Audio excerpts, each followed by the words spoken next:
my loves, how are you all today? I am actually doing really well. It is really late at night. I am drinking Red Bull as per the usual lately and doing a story time video because that's what I enjoy doing on my weekends. Even though it's really actually Thursday when I'm filming this, you guys are watching this on Saturday because I am preparing to go to Indianapolis for a little meet and greet with Maurice's. So it would have happened on Friday. Thank you so much to those who came. It was so fun. I'm sure hasn't happened yet, but I know any time that I get to spend with you guys is amazing.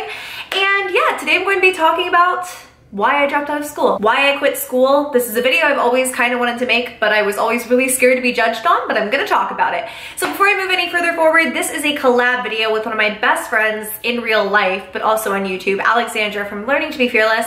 Not enough of you guys know that we are like best friends. She is the coolest person on planet Earth. And it's because like we never get to see each other. We live on like opposite ends of the country, but we are doing a long distance collab today. She's going to talk about why she dropped out of school as well, weirdly enough. After my video, please go and check out Alex's video because I love her and you guys will too, I'm sure. But I'm gonna get into it really quickly before I move any further forward. This is the longest intro of life, but my room will not look like this permanently. I'm trying really hard to get a thing set up, but as you can tell, I'm still moving, so sorry. Oh, also, I'm back to blonde. I'll probably go back and forth between hair colors for a couple videos because I do have some stuff that I filmed before this. But anyways, into the story. So this is not a high school dropout story. I did not drop out of high school. I actually really enjoyed high school. Like I had my moments just like every other teenager on planet Earth, but high school was a great experience and I want to do more story times from high school. But I feel like a lot of those people still follow me on Facebook and a lot of them are subscribed to my channel. A lot of those stories don't paint me in a good light either. So I will do some from high school, but I actually was a pretty good student. I wound up graduating top 10% of my class. I'm pretty sure I was the last person on that list, but I was a good student. You know what I mean? Like I made good grades, mostly A's, some B's in between. So when you live in the state of Georgia, you get a 90, I believe it's still 90% ride to the college of your choice if you keep above a certain GPA throughout high school, and then you have to keep a certain GPA once you get to college. So it was really a nice thing for me because like my parents didn't have very much saved for my college. We kind of gone through some financial hardships. I wasn't really working when I was in high school. I didn't really want to work when I got to college because I really wanted to like focus on my grades, take a ton of classes and knock it out as quick as I could. So I had that 90% ride. I then had a couple of smaller scholarships that wound up paying for pretty much everything else. Plus I had some financial aid. So I went into college with a very positive mindset. And actually, you know what? My first semester was amazing. Like my first semester of college, and I went to a smaller college, so it was more intimate. I think my biggest class was like 50 people. And even that, like it was only one class. Most of my classes had 25, 30 people top. So it was very much so kind of the atmosphere I was used to. I could go to my professors whenever their office hours were. They were never really swarmed. They always answered my emails. I had a good set group of classes my first semester too. And one of my best friends was at this college with me and she was taking a lot of the same classes as me because we were still in that like core phase where like majors didn't matter so much. So yeah, first semester of college was amazing. I wound up making great grades, had an amazing time, and then my second semester of college rolled around. Everything pretty much fell apart for me. There was this weird thing that happened with one of my professors where I don't want to make any claims and I don't want to say anything I could ever get into trouble for. I don't want to minimize the struggles of people who actually have been harassed by their teachers. But there was this teacher, and this was not like the reason I dropped out of school, but it kind of factored into me starting to feel uncomfortable along with this snowball effect of other things that happened. And he was a male teacher. I'm not going to say what class I had him for because this college was small and you would probably be able to find out which professor it was. He was always very friendly to a lot of his female students and he was an older man, but I didn't think too much into it. We're from the South, and so we're from the South. A lot of times when I talk to my manager, she's like, you know, you address yourself as we a lot. And that's like a Southern thing, I think. I don't know if that was just me or like the town that I lived in. But if we were addressing someone else and telling them to do something or suggesting that they do something, well, we would say, you know, y'all do X, Y, Z. So like plural. So I always like say we, how we did things. I don't know, whatever. So he would always be very friendly to other female students, but once again, I'm from the South, so it wasn't abnormal for people to be overly friendly, and I didn't think much into it. And one day, I think, I don't remember what it was, but I may have gotten a C on a test or something I hadn't done particularly well. It may have been a homework assignment, and he asked me to stay after class. Like after his class was done. And again, that wasn't abnormal. It may seem like a very high school sort of thing, but my school was so tiny. So he'd asked me to stay after class. I stayed. And he was just kind of like, you know, I think you could have done better on this. I wanted to help you. And he was being genuinely nice. Like, he was showing me what I did wrong. Like, and it was actually incredibly helpful. And it meant a lot that I didn't have to like go to him to like say these things or, you know, to ask for help. And while he was helping me, you know, everyone had kind of flushed out of the room. And he kind of stopped everything he was doing and looked at me, and I was wearing this headband, and I remember it really, really, really distinctly because I used to have a YouTube channel when I was like in college, and it was this gold headband that I wound up wearing in a few tutorials, and I just remember it so distinctly. If I could find a screenshot of that video, I'll put it up. I don't have it anymore, but I may have screenshots. But I was wearing that headband, and he just stopped everything he was doing, and he looked at this gold like leaf headband on my head, and he was like, that's very pretty, like that's a very pretty headband. And I said, oh, thank you, like that's so nice. And he just kind of like stared at my face for a minute and didn't say anything. And then he told me, you know, you're such a beautiful girl, you're such a pretty girl. And it just was kind of weird, kind of made me uncomfortable, but again, I didn't say anything. I was just like, okay, thank you. And he really didn't go back to the homework or the test or whatever I had done badly on after that. He was asking, you know, how do you not have a boyfriend? You know, how, I don't know. And he kind of like touched my shoulder as he was saying all of this. And if he was saying something very sincere or something very heartfelt, I could understand like the touching, but it was out of place. It almost just, the way he was talking was very uncomfortable. So I quickly excused myself, never went to his office hours again after that, never ever raised my hand anymore in class after that. Just felt weird, never told my parents, should have told my parents. I still don't think they know. So hi Mom, if you're watching. But that was just a really big thing that made me uncomfortable. And then after that, there was some sort of paper that we had to do that was, it was a huge part of our grade.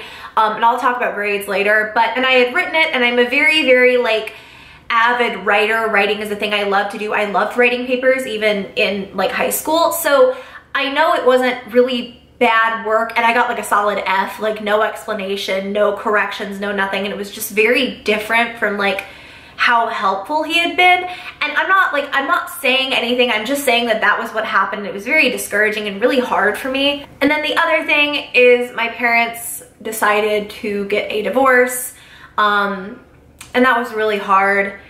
And that's the thing I've never really talked about, because I think that a lot of people assume like when your parents get a divorce, like it's NBD, it's their relationship. Yeah, things are hard, but I was an adult, I was 19, or 18 rather, and I was still like living at home, but there were so many changes. Like this home that I had grown up in since I was in middle school, our landlords had up and decided to just tell us to move out because they wanted their kids to move into that house, and had given us a 30-day notice. It was crazy because we were still in like a lease, and legally, I don't know, they did something, we still had to move out. So we had to find a place, my family and I was focusing so heavily on that. And then my parents sprung on me like halfway through this move. Yeah, like we're not gonna be living here as a family very long, because like my mom and my dad were getting a divorce, and it was really ugly. It was really, really, really, really ugly. And I could talk for hours about how ugly this divorce was.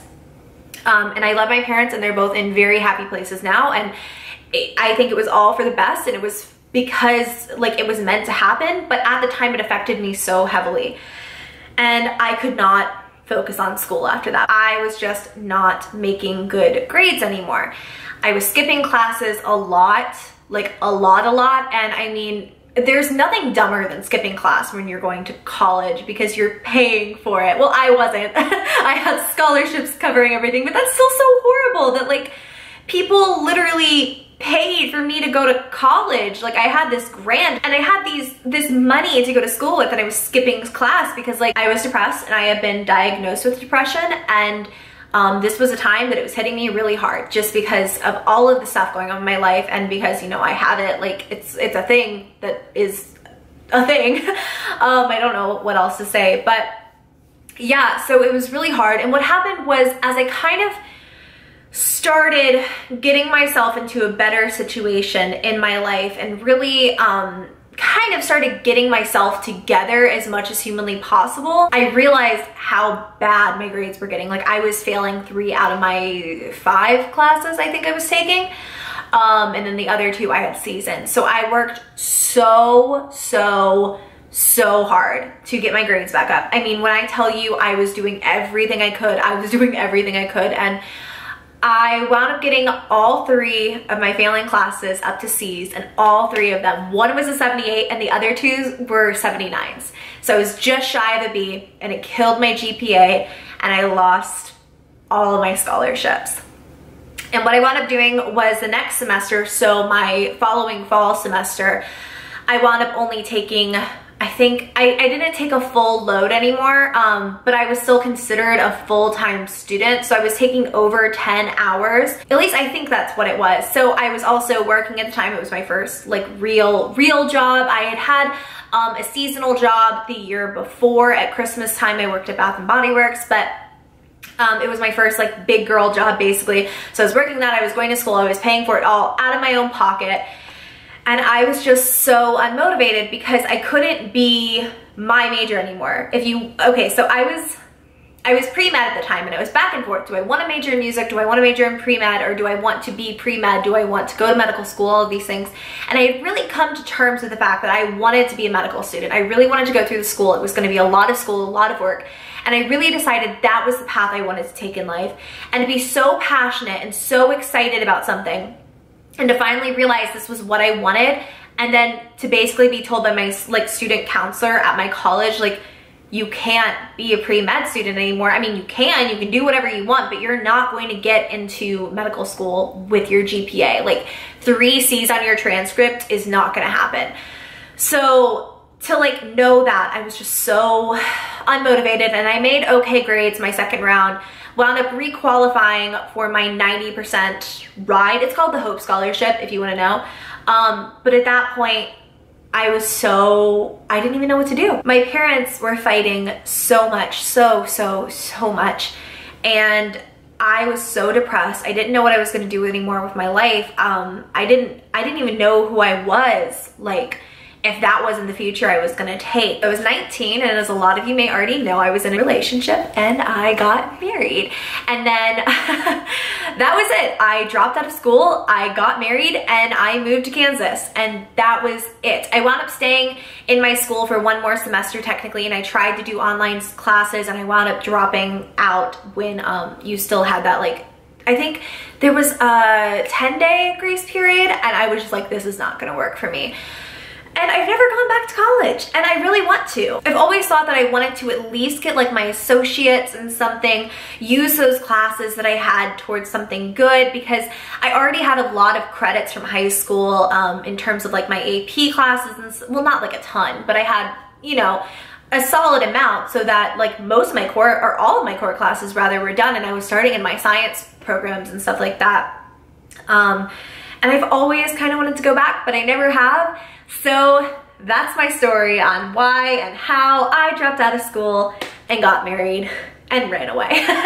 So that is my story time, and I hope you guys liked it. If you want to go and check out Alexandra's video, then definitely do. I'm going to link it down below. She's one of my best friends, and if you guys do not already, you are going to freaking love her. Like, you're going to love her. She is amazing. But if you guys like the video, make sure to give it a thumbs up, pretty please, and subscribe to my channel if you've not already. I love you guys. I will see you next time. Hope you're having a good day. And yeah, I think I'm doing a Q&A tomorrow. Well, I'm posting a Q&A tomorrow. So be on the lookout for that, and I will see you later.